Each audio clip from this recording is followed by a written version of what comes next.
सगळ्यांचे सहकारी शेषराव चव्हाण, उदयजी चव्हाण, सुशांतजी चव्हाण, संतोषजी राठोड, हनुमंतराव वाडीकर, सुरेशराव पाटील पाळेकर, प्राचार्य मनोहरजी तोटरे, अनेक त्यांच्याबरोबर आलेले सर्वच सहकारी मित्र, त्याचबरोबर दिलीपराव बाळासाहेब पाटील रावणगावकर, राजीव घुले, श्रीमती चित्राताई मुंगारे, जीवनराव घोगरे,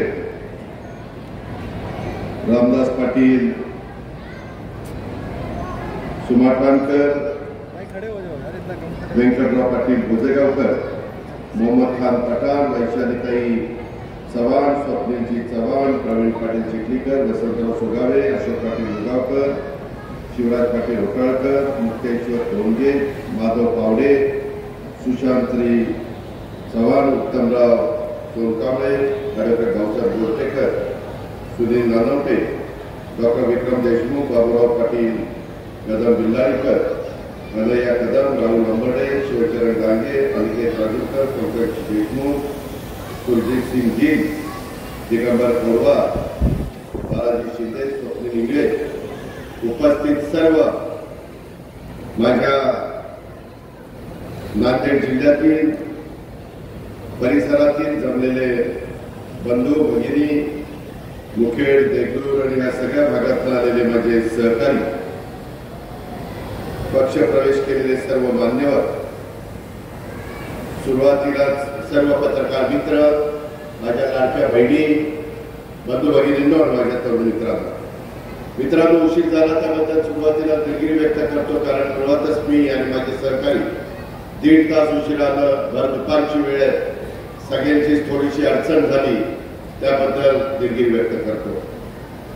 आज खरं तर या परिसरामध्ये येत असताना मला युगपुरुष छत्रपती शिवाजी महाराज, आपल्या सर्वांचं आराध्य दैवत, तसंच स्वराज्य रक्षक छत्रपती संभाजी महाराज, स्वराज्य जननी जिजाऊ माँसाहेब छत्रपती राजर्षी शाहू महाराज, क्रांतीसूर्य महात्मा ज्योतिराव फुले, महामानव डॉक्टर बाबासाहेब आंबेडकर, राजमाता पुण्यश्लोक अहिल्यादेवी होळकर, क्रांतीज्योती सावित्रीबाई फुले, रमाई माता, त्याचबरोबर संत सेवालाल महाराज, या सर्व महामानवांना मी सुरुवातीलाच अभिवादन करतो. आज इथं येत असताना त्याचा उल्लेख माझ्या आधीच्या सर्व वक्त्यांनी केला. महायुतीचं सरकार मोठ्या मताधिक्यानी, संख्येनी राज्यामध्ये सत्तेवर आल्यानंतर लोकांच्या अपेक्षा वाढलेल्या. माझा कष्टकरी असेल, शेतकरी असेल, माझा बळीराजा असेल, माझा कामगार असेल, बेरोजगार असेल, माझ्या लाडक्या बहिणी असतील, माझा मागासवर्गीय समाज, आदिवासी समाज, अल्पसंख्याक समाज, भटका समाज, ओबीसी समाज, असा कुठलाही समाज असा त्याला असं कधी वाटत नाही की हे लोक आमचं काम करतील. हे काम करणारं सरकार आहे, हे जनतेचा प्रश्न सोडवणारं सरकार आहे. देवेंद्र फडणवीस आणि एकनाथराव शिंदे आम्ही सगळेजण मिळून चांद्यापासून बांद्यापर्यंत या सरकारचं काम करतो. अडचणी येत असतात, आपण सगळ्यांनी बघितलं. आता भारतानं दहशतवादाविरोधात कणखर भूमिका घेतलं. हे पहलगाममध्ये जे आपल्या निष्पाप पर्यटकांच्यावर जो हल्ला झाला आणि त्याच्यामुळं संपूर्ण भारत देश त्याला द्वेषाने पेटून उठला, त्याचा बदला घ्यायचा. जे कोणी अतिरेकी त्यांना त्या ठिकाणी त्यांची जागा दाखवायची आणि पहलगाम मधील हल्ल्याला चोख प्रत्युत्तर म्हणून ऑपरेशन सिंदूर हे राबवलं गेलं. पाकिस्तान आणि पाक व्याप्त काश्मीर मधल्या दहशत तळावर हल्ले करून ते नष्ट केले. त्याबद्दल मी सर्वप्रथम आपल्या सर्वांच्या वतीनं, व्यक्तिशः माझ्या वतीनं, महाराष्ट्रातल्या तमाम जनतेच्या वतीनं, भारतीय सैन्य दलाचा आणि ऑपरेशन सिंदूर मध्ये सहभागी झालेल्या सर्व सैनिकांचं अभिनंदन करतो. भारतीय सैनिकांच्या क्षमतेवर देशाचा पूर्ण विश्वास आहे. संपूर्ण देश त्यांच्या मागे एकजुटीनं उभा आहे. पाकिस्तान पुरस्कृत दहशतवाद आता सहन केला जाणार नाही हे उद्या जगाला भारताने ऑपरेशन सिंदूरनं पुन्हा एकदा सिद्ध करून दाखवलेलं आहे. देशाच्या सीमेपलीकडे जाऊन लष्कराने जी कारवाई करण्याची राजकीय इच्छाशक्ती महत्वाची असते आणि आपले प्रधानमंत्री या देशाचे लाडके पंतप्रधान नरेंद्र मोदी साहेबांनी साहसी कणखर नेतृत्वानं ती नेहमीच इच्छाशक्ती दाखवली आहे. सैन्य दलाची ताकद, राजकीय इच्छाशक्ती, देशवासियांच्या एकजुटीचा ऑपरेशन सिंदूर यशस्वी झालं असून आता कालपासून शस्त्रसंधी जरी झालेली असली तरी दहशतवादाच्या विरोधामध्ये आपला लढा चालू राहणार आहे.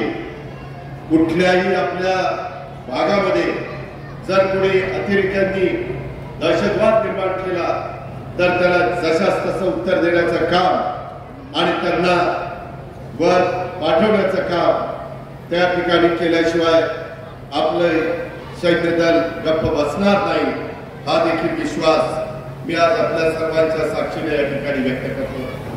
मित्रांनो, आपल्या नांदेड जिल्ह्यातील देगलूर तालुक्यातील तमलूर गावचे सुपुत्र भारतीय सैन्य दलातील वीर सैनिक सचिन यादवराव वनंजे हे 4 दिवसापूर्वी काश्मीरमध्ये कर्तव्य बजावत असताना ते शहीद झाले. या वीर जवानास देखील मी भावपूर्ण श्रद्धांजली अर्पण करतो.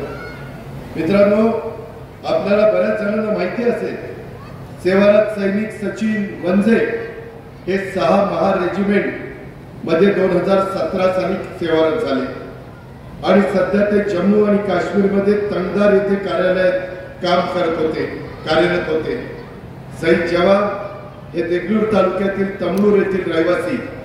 त्यांच्या पश्चात त्यांच्या परिवारामध्ये आई आहेत, वडील आहेत, 2 भाऊ आहेत, पत्नी आहे आणि अवघी 8 महिन्याची त्यांची मुलगी आहे. ज्यावेळी ऑपरेशन सिंदूर लॉन्च झालं त्याच्या आदल्या दिवशी 6 मे 2025 रोजी त्यांना पोस्टवर दारुगोळा पोहोचवण्याची जबाबदारी देण्यात आलेली होती. त्या दरम्यान कच्च्या रस्त्यावरील एका तीव्र वळवणावर त्यांच्या गाडीच्या चाकाखालीची जमीन पाऊस पडलेला असल्यामुळे कमजोर झालेली होती. चाक स्लिप झालं कारण आदल्या दिवशी त्या भागामध्ये रात्री मुसळधार पाऊस पडलेला होता. रस्ता कच्चा होता, पूर्णपणे चिखलमय झालेला होता आणि रस्त्यावरून त्यांची गाडी खोल दरीमध्ये कोसळली आणि त्या कारणामुळे आपला हा जवान त्या ठिकाणी जागीच त्याला मृत्यू आला. अशा पद्धतीनं हे घडलेलं आहे. सगळ्या जवानांच्या पाठीशी आपण मजबूतीने उभं राहतो. त्यांचा अंत्यविधी 9 तारखेला करण्यात आला. त्यांच्या युनिटने 6 महार रेजिमेंटने त्यांचा बॅटल मध्ये जाहीर करून कॅज्युअलिटी करून त्यांचा प्रस्ताव आता वर पाठवलेला आहे. आर्मी हेडक्वार्टरवरून तो प्रस्ताव मंजूर होईल. मी आपल्याला सांगतो की शासनाच्या तर्फे आर्थिक मदत म्हणून मला माहिती आहे की किती पैसे गेले तरी देखील गेलेली व्यक्ती परत येत नाही. परंतु आपल्या महाराष्ट्रातला जवान जर तिथं देशाच्या करता शहीद झाला तर त्याला महाराष्ट्र शासनाच्या वतीनं एक रकमी त्यांचं कुटुंब पुढं त्याचं व्यवस्थित चालावं म्हणून 1 कोटी रुपये देण्यात येतात. ते पैसे निश्चितपणे राज्य सरकारकडनं देण्यात येतील. मी आताच जिल्हाधिकाऱ्याशी बोललेलो, आता पण कार्यक्रम झाल्यावर मी त्यांच्या पत्नीला आणि त्यांच्या कुटुंबियांना भेटायला जाणार आहे. रमाई घरकुल योजनेमध्ये देखील त्यांच्या परिवाराला घरकुल देण्याच्या बद्दलच्या सूचना मी जिल्हाधिकाऱ्यांना दिलेल्या आहेत. शहीद जवानच्या विधवा यांना शासनाच्या प्रचलित धोरणानुसार नोकरीबाबत पाठपुरावा करण्यात येतो आणि त्या पद्धतीने देखील शहीद जवानाच्या पत्नीला फॅमिली पेन्शनची प्रक्रिया त्यांच्या युनिट मार्फत 15 दिवसामध्ये पूर्ण करण्याचा आपला प्रयत्न आहे. कारण देशाच्या संरक्षणाच्या करता ज्यावेळेस तुमचा माझा जवान आपलं इथं सुरक्षित राहण्याच्या करता तिथं लढत असतो त्यावेळेस त्याच्यावर कोणतंही संकट आलं तर उभा भारत देश त्याच्या पाठीशी उभा राहतो. हे आपण वेळोवेळी दाखवलेलं आहे आणि याही वेळेस आपण ते दाखवणार आहोत. ही गोष्ट देखील आपण सगळ्यांनी लक्षामध्ये घेतली पाहिजे. मित्रांनो, आज राष्ट्रीय तंत्रज्ञान दिन आहे. 11 मे 1998 रोजी पोखरणला अटल बिहारी वाजपेयी पंतप्रधान असताना भारताने यशस्वी अनुचाचणी केलेली होती आणि त्याची आठवण म्हणून भारताच्या तांत्रिक प्रगतीचा आणि वैज्ञानिक उपलब्धतेचा गौरव करण्यासाठी आजचा दिवस तंत्रज्ञान दिन म्हणून आपण साजरा करतो। या निमित्तानं देखील मी आपल्या सगळ्यांना शुभेच्छा देतो। नव महाराष्ट्राचे शिल्पकार स्वर्गीय यशवंतराव चव्हाण साहेब, त्याच्यानंतर वसंतराव नाईक साहेब आले, त्याच्यानंतर त्या ठिकाणी स्वर्गीय शंकरराव चव्हाण साहेब आले, त्याच्यानंतर वसंत दादा आले, स्वर्गीय सुधाकरराव नाईक साहेब आले। अनेक दिग्गज लोकांनी त्या महाराष्ट्राचं नेतृत्व केलं। त्याच्यानंतर पवार साहेबांनी केलं, त्याच्यानंतरच्या काळामध्ये विलासराव देशमुखांनी केलं, सुशीलकुमार शिंदेंनी केलं, आता देवेंद्र फडणवीस करतायत, मागच्या वेळेस एकनाथराव शिंदेंनी केलं। आणि त्याच्यामुळं या स्वर्गीय चव्हाण साहेबांनी ज्याचा उल्लेख भास्कररावांनी आपल्या भाषणामध्ये केला, मी परभणीला पण बोललो, त्यांनी या राज्याच्या पायाभूत सुविधा उभारण्याचा निर्णय घेतला चव्हाण साहेबांनी। त्याचबरोबर महाराष्ट्राला सांस्कृतिक दृष्ट्या समृद्ध करण्याचं काम आणि महाराष्ट्राच्या राजकारणामध्ये सुसंस्कृत चेहरा देण्याचं काम चव्हाण साहेबांनी केलं। तो रस्ता आपण स्वीकारलेला आहे। सर्व धर्म समभाव, अनेक जातीचे धर्माचे पंथाचे लोक या देशात राहतात, गुण्यागोविंदांनी राहतात। हिंदवी स्वराज्याची स्थापना करत असताना छत्रपती शिवाजी महाराजांनी देखील 18 पगड जाती 12 बलुतेदारांना घेऊन हिंदवी स्वराज्याची स्थापना केली। त्याच रस्त्याने गेलं तरच तुमचं माझं भलं होणार आहे। आणि म्हणून देखील आपण आपापल्या भागामध्ये जातीय सलोखा ठेवला पाहिजे। एकमेकाच्या मध्ये अंतर पडून देता कामा नये, गैरसमज पसरून देता कामा नये, अफवांच्यावर विश्वास ठेवता कामा नये। काही लोक समाजामध्ये धुळी माजवण्याचं काम करतात, त्याच्यामध्ये फूट पाडण्याचं काम करतात। काही जण स्वतःची राजकीय पोळी भाजण्याकरता ते करतात। आपल्याला तसं होऊन द्यायचं नाही, कारण हा शिवशाहू फुले आंबेडकरांचा महाराष्ट्र आहे, हा 18 पगड 12 बलुतेदारांचा महाराष्ट्र आहे। आणि त्याच्यामुळं आपल्याला सगळ्यांना पुढे न्यायचं आहे। माझ्या आपल्याला सगळ्यांना सांगायचंय, आदरणीय चव्हाण साहेबांनी त्यांच्या विचाराचा, विकास कामाचा, सुसंस्कृत राजकारणाचा वारसा पुढे नेण्याचं काम या पुढच्या काळात राष्ट्रवादी काँग्रेस पक्षाच्या प्रत्येक कार्यकर्त्याला करायचं आहे। पक्षप्रवेश होत आहे, अनेक ठिकाणी कार्यकर्ते येत आहेत, बेचेचं राजकारण आपण करतोय। प्रत्येकाचा काही ना काही वाटा असल्यानंतर त्या भाग राष्ट्रवादी काँग्रेसमध्ये व्हायला वेळ लागणार नाही। आणि म्हणून आज शेषराव भीमराव चव्हाण हे जय शिवशंकर सहकारी साखर कारखान्याचे संस्थापक, अखिल भारतीय बंजारा सेवा संघाचे महाराष्ट्राचे अध्यक्ष, राज्याचे माजी मुख्यमंत्री दिवंगत सुधाकरराव नाईक यांचे मेहुणे, पूर्वी ते जलसंपदा खातं जे मी सांभाळलेलं होतं तिथं अधीक्षक अभियंता म्हणून काम करत होते।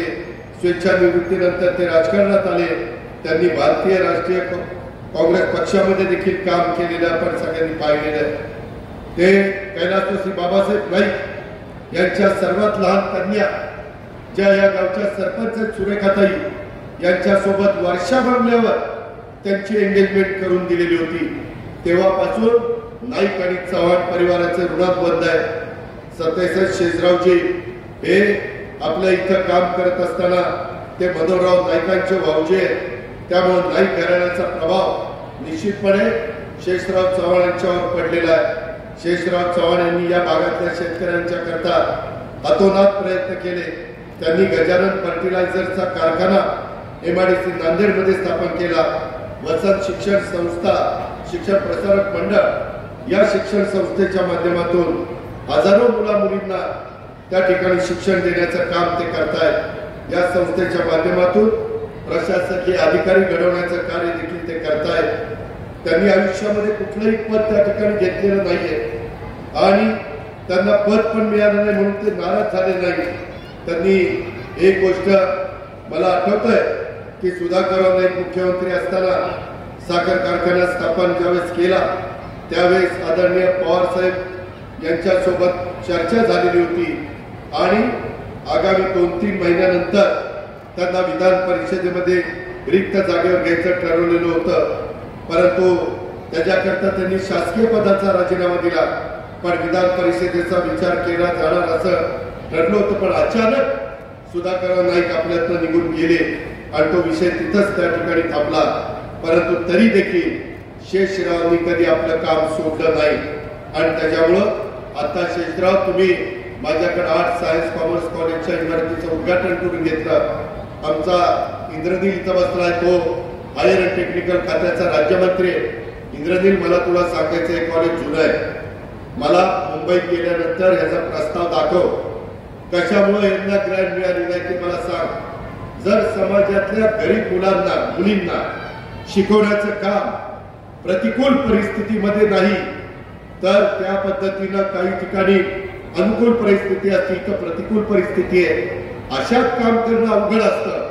ते शेषरावांनी केलेलं आहे आणि त्याच्यामुळं तिथं आपल्या सरकारकडनं ग्रँट मिळाली पाहिजे. ती आठवण मला करून दे. मी कसा मार्ग काढायचा ते बघेन, कारण हे शेवटी सरकार गरिबांच्या करता काम करतं. हे सर्वसामान्य मुलांचे प्रश्न सोडवण्याच्या करता काम करतात आणि त्याकरता आपण निश्चितपणे मार्ग काढू. आज सुशांत शेषराव चव्हाण यांनी नांदेड जिल्हा बँकेचे माजी संचालक, कृषी उत्पन्न बाजार समितीचे माजी सभापती, त्यांनी राष्ट्रवादीमध्ये प्रवेश केला. त्याच्यामुळे मी त्यांनाही धन्यवाद देतो. आमचे उदयराव चव्हाण हे शंकरराव चव्हाण साहेबांचे नातू, नांदेड नगरपालिका महानगरपालिकेचे अनेक वर्ष नगरसेवक राहिले. त्यांच्याशी मी चर्चा केली होती की प्रतापरावनी मुंबईमध्ये ते चांगला संघटक, त्यांनी आपल्या पक्षामध्ये प्रवेश केला. त्याचा फायदा शहरामध्ये आणि ग्रामीण भागामध्ये देखील आपल्याला होणार आहे. उदयराव, मी तुमचंही मनापासून स्वागत करतो. संतोष राठोड, सामाजिक कार्यकर्ते, माजी आमदार कैलासवासी किशनराव राठोड यांचे नातू, माजी जिल्हा परिषदेचे सदस्य, हे पण चांगले कार्यकर्ते.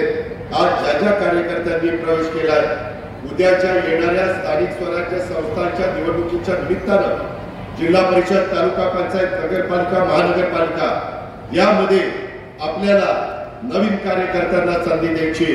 या सर्वांचा उपयोग तिथं आपल्याला करून घ्यायचा आहे आणि चांगल्या पद्धतीनं इथल्या स्थानिक स्वराज्य संस्था चालवायच्या. आज शेकडो कार्यकर्त्यांनी त्या ठिकाणी प्रवेश केलाय. आज नांदेड जिल्ह्यातल्या ज्या ज्या कार्यकर्त्यांनी पदाधिकाऱ्यांनी प्रवेश केलेला आहे त्यामध्ये जिल्हा परिषदेचे माजी सदस्य, माजी अध्यक्ष, माजी सभापती, काही पक्षाचे जिल्हाध्यक्ष, काही पक्षाचे पदाधिकारी अनेकांनी प्रवेश केलेला आहे. त्याच्यामुळे राष्ट्रवादी काँग्रेस पक्षाला बळकटी येण्यास मदत होणार आहे. हे होत असताना मी भास्करराव गदगावकरांना धन्यवाद देतो, प्रतापराव पाटील चिखलीकरांना धन्यवाद देतो. प्रतापरावनी त्यांच्यासोबत त्यांच्या खांद्याला खांदा लावून काम करणारे असंख्य कार्यकर्ते, त्यांचे प्रयत्न, त्यांची मेहनत ही विसरून चालणार नाही. गेल्या 2-3 महिन्यामध्ये तिसऱ्यांदा त्यांनी नांदेड जिल्ह्यात मला बोलवलेलं आहे आणि आताही सांगितलं पुन्हा यावं लागेल. मी परत येईल आणि नांदेड मधल्या इतरांचाही पक्ष प्रवेश त्या ठिकाणी करेल. सर्व कार्यकर्त्यांच्या मेहनतीमुळं, प्रयत्नामुळं नांदेड जिल्हा राष्ट्रवादीमध्ये होतोय, ही आनंदाची बाब आहे. मला कल्पना आहे की राजकारणात माणूस सातत्याने निवडून येतो, तो माणूस लोकांची कामं केल्याशिवाय निवडून येत नसतो. लोकांचे प्रश्न समजून घ्यावे लागतात, लोकांमध्ये समरस व्हावं लागतं, त्यांच्या सुखदुःखामध्ये सहभागी व्हावं लागतं. राष्ट्रवादी काँग्रेस पक्षाच्या विचारधारेवर विश्वास ठेवून आज शेषरावांच्या सहित सगळ्यांनी, सुशांतजी, उदयजी, संतोषजी, असंख्य सहकारी मित्रांनी प्रवेश केलेला आहे. त्या सर्वांचं मी राष्ट्रवादी काँग्रेस पक्षामध्ये मनापासून स्वागत करतो आणि आता राष्ट्रवादी काँग्रेस बरोबर त्यांचा नवा प्रवास सुरू झालेला आहे. ते राष्ट्रवादी काँग्रेस पक्षाच्या परिवारातले घटक झालेले. त्यांना खात्री देतो की राष्ट्रवादी काँग्रेस पक्षात सहभागी झाल्यानंतर तुम्हाला कधी पश्चाताप होणार नाही. राष्ट्रवादी काँग्रेस पक्ष तुमचा योग्य मान सन्मान ठेवेल याबद्दलचा पण शब्द देतो. त्याचबरोबर माझ्या जुन्या सहकाऱ्यांच्या सुद्धा कोणता अन्याय होणार नाही, तुमचं सुद्धा महत्व अबाधित राहील याची ग्वाही माझ्या जुन्या सहकाऱ्यांना देतो.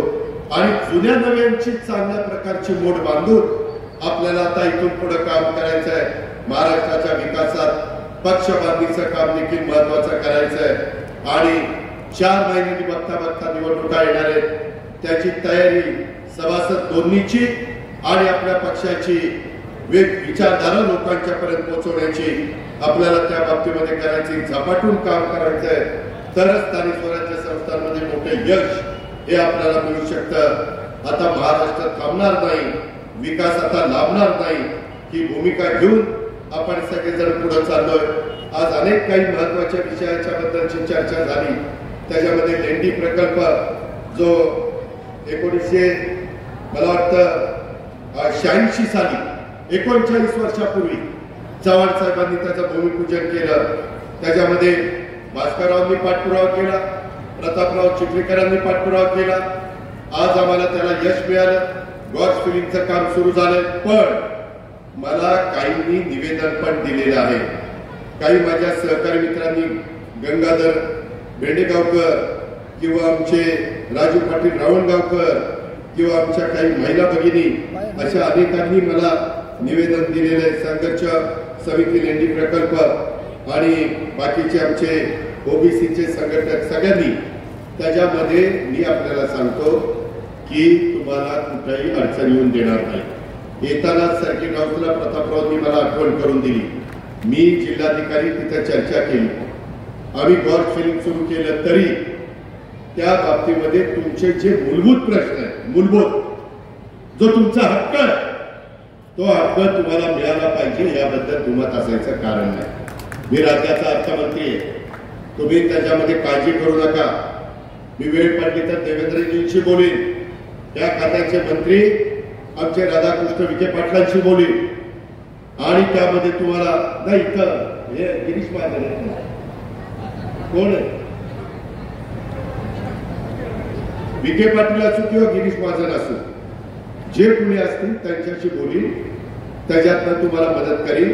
आता निवेदन मी स्वीकारलेली आहे, मी माझे अजून 2 काम करून मुंबईला जाणार आहे, उद्या मी मुंबईतच आहे, त्याच्यावर तुम्ही काही काळजी करू नका।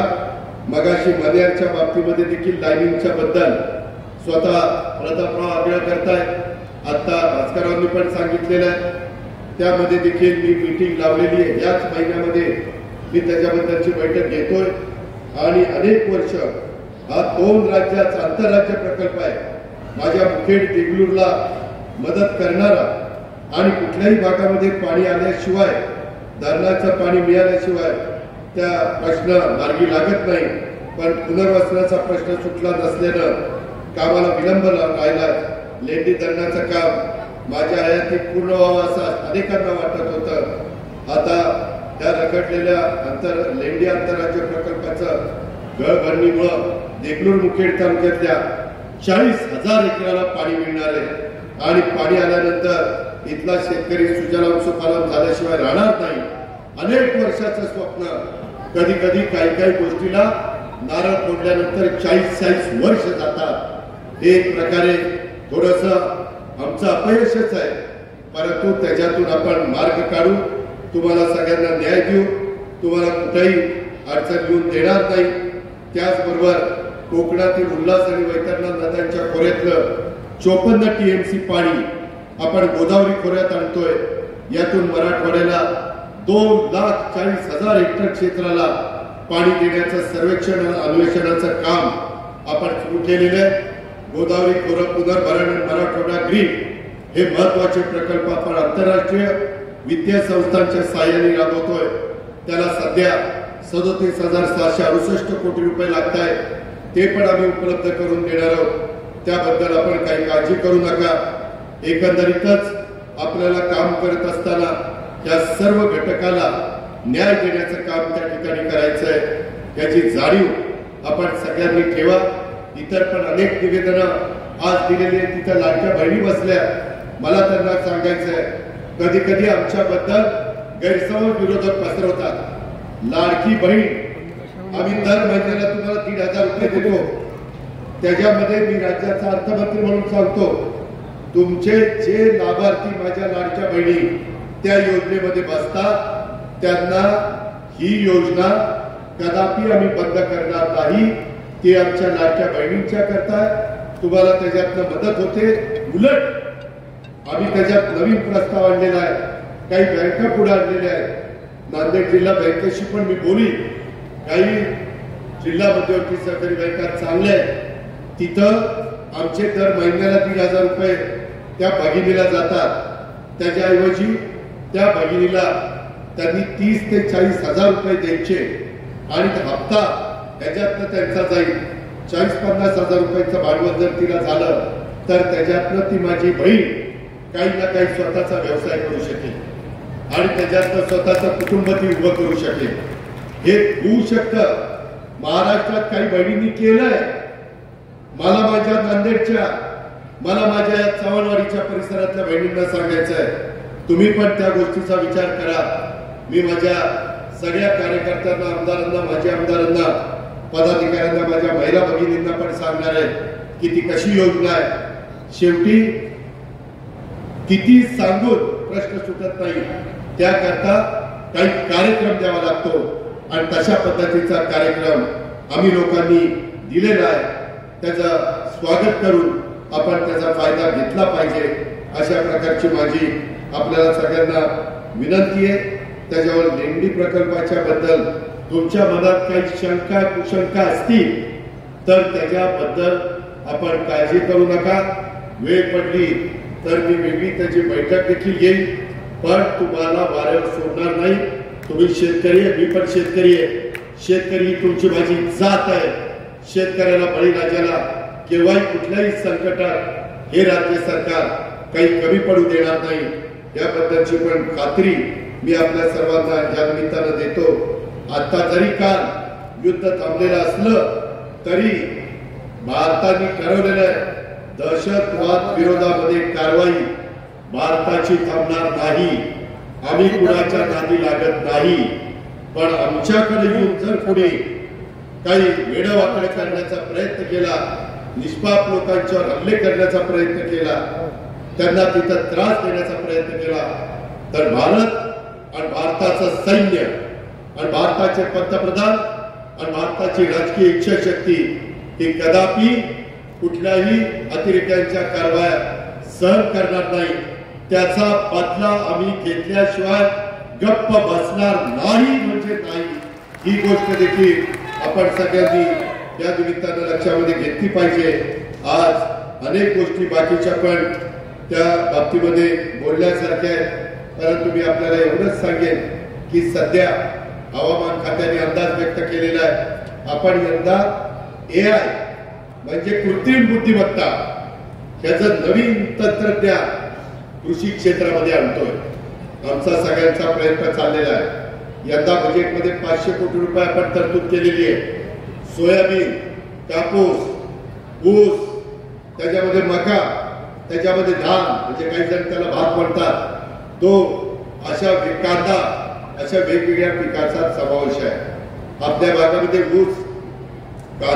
ऊस आणि सोयाबीन, कापूस आहे. त्याच्यामुळं तुम्हालाही त्याचा फायदा होईल. त्या तंत्रज्ञानाचा वापर केल्यानंतर शेतकरी मित्रांनो 50%च पाणी लागतं, खतं 50% कमी लागतात, उत्पादन 1.5 पटीने वाढतं. म्हणजे खर्च निम्म्याने कमी होतो, पाणी निम्म्याने कमी होतं, खत निम्म्याने कमी होतं. आणि जर तुमचा ऊस 70 टन निघत असेल तर तो 100 टन निघतो. हे सिद्ध झालंय. हे भारतात सिद्ध झालंय, महाराष्ट्रात सिद्ध झालंय, आपल्या महाराष्ट्रातल्या शेतकऱ्यांच्या शेतात सिद्ध झालंय. त्यामुळं आपण फळबागांना पण हे तंत्रज्ञान वापरणार आहोत. आपण आज लाडक्या बहिणींच्या करता 45,000 कोटी रुपये वर्षाला आपण खर्च करतोय आणि माझ्या शेतकऱ्यांच्या करता 3 हॉर्सपॉवर, 7.5 हॉर्सपॉवर, 10 हॉर्सपॉवर या मोटारचं वीज बिल माफ केलेलं आहे. वीज बिल माफ केलंय, पण ते बिल शासनाच्या तिजोरीतनं तुमच्या वतीनं आम्हाला तिथं भरावं लागतं. महावितरणला 20,000 कोटी रुपये वर्षाला त्याला भरावे लागतात. 65,000 कोटी रुपये माझी गरीब महिला, माझी लाडकी बहीण आणि माझा शेतकरी जो शेतीवाडी करतोय त्याला दिवसा वीज मिळावी. सूर्यप्रकाश उजाडला त्याची मोटर चालू, दिवस मावळला मोटर बंद, त्याने घरी जायचं. आता रात्री अपरात्री तुम्हाला मोटर चालू करावी लागणार नाही. त्याकरता देखील हजारो कोटी रुपयाची तरतूद आणि 9,500 मेगावॉटचं काम महाराष्ट्रामध्ये चालू केलेलं आहे. सोलर पॅनलचं बरंचसं काम पूर्ण झालेलं आहे. आपण आमच्यावर विश्वास ठेवा. ही सगळी आमची जीवाभावाचे सहकारी आहेत. याच्यामध्ये आत्ताही प्रवेश केलेले सगळे काही सरपंच अतिशय चांगलं काम करतात. आम्हाला चांगल्या कार्यकर्त्यांची गरज आहे, कारण उद्याच्याला हेच आपल्या सगळ्यांचं प्रतिनिधित्व करणार आहे. त्या पद्धतीनं नांदेड जिल्ह्यातल्या माझ्या जनतेवर आपण काम करून दाखवू. अनेक गोदावरीचे बॅरेजचे प्रश्न, मांजराचे बॅरेजचे प्रश्न, सिंदफणाचे बॅरेजचे प्रश्न, अनेक भागातल्या बॅरेजेसचे प्रश्न आपण सोडवलेले आहेत. राहिलेले पण प्रश्न सोडवण्याची धबाकडे ताकद ही महायुतीमध्ये, ही राष्ट्रवादी काँग्रेस पक्षामध्ये, याबद्दलचा विश्वास माझ्या नांदेडकरांनी लक्षामध्ये ठेवावा. आणि आता एक चांगलं वातावरण तयार झालंय. इंद्रदी, तू मागाशी मला विचारलं की मी लक्ष घालू का? आता महाराष्ट्रात कुठेही लक्ष घालायला विचारायचं कारण नाही. ज्या भागामध्ये तुम्हाला लक्ष घालताय, विदर्भाला प्राधान्य द्या. तुम्हाला हा भाग जवळचा आहे, तुझ्याकडे महत्वाची खाती आहे, त्या खात्याचा उपयोग या भागातल्या जनतेला झाला पाहिजे. जे माझ्या स्तरावरचं असेल ते मला सांगा, मी त्यामध्ये लक्ष घाली. मी नेहमी सांगतो जनतेला, आम्ही कामाची माणसं आहोत, आम्ही बिनकामाची माणसं नाही. आम्हाला काम करायला आवडतं. आजचाही कार्यक्रम होणार नाही होणार, युद्धाचं काय परिस्थिती राहील. कधी कधी 2 दिवसापूर्वी विमानं देखील, काही विमानतळं, देशातली 25 विमानतळं आता बंद केलेली आहेत. काही ड्रोन येत आहेत, काही मिसाईल येत आहेत. त्यांचा हल्ला झाल्यावर आपण प्रतिहल्ला करतोय, त्यांना चोख प्रत्युत्तर आपला जवान देतोय. यामुळं काय होईल ते माहिती नव्हतं, परंतु शेवटी रात्री उशिरा कळलं की युद्ध आता थांबलेलं आहे. दोन्ही देशांनी युद्धबंदीला संमती दिलेली आहे. तरी देखील काही गडबड जरा केली होती, परंतु आपले जवान सगळे तयार होते, तत्पर होते. ताबडतोब त्यांनी प्रतिहल्ला केला आणि त्या पाकिस्तानला त्यांची जागा दाखवून दिली. या पद्धतीने चाललेलं आहे. आपल्याला आपल्या देशाला जगातली महासत्ता बनवायचं आहे. देशाला 3ऱ्या नंबरची अर्थव्यवस्था न्यायची आहे. त्याकरता ग्रामीण भाग पण सुधारला पाहिजे. तसं काम आपलं सगळ्यांचं चाललेलं आहे. त्याला आशीर्वाद देण्याचं काम करा, त्याला साथ देण्याचं काम करा, त्याला भरभक्कम पाठिंबा देण्याचं काम करा. राष्ट्रवादी काँग्रेस पक्ष तुमच्या प्रत्येक अडचणीला उत्तर देण्याच्या करता, मार्ग काढण्याच्या करता आमचा कार्यकर्ता, आम्ही कुणी पण केव्हाही तयार आहोत हा शब्द आजच्या या सभेच्या निमित्तानं आपल्या सर्व सहकाऱ्यांना देतो. आणि अतिशय चांगल्या प्रकारचा कार्यक्रम इथं आमचे स्वप्नील असतील किंवा बाकीचे सगळे, आमच्या वैशालीताई असतील, आमचे शेषराव असतील, आमचे प्रतापराव चिखलीकर असतील, सगळ्याच सहकारी मित्रांनी अतिशय लक्ष दिलं आणि एक चांगला कार्यक्रम घडून आणला. त्याबद्दल संयोजकांचं मनापासून अभिनंदन करतो आणि आपल्या सगळ्यांची रजा घेतो. जय हिंद, जय महाराष्ट्र, जय राष्ट्रवादी काँग्रेस.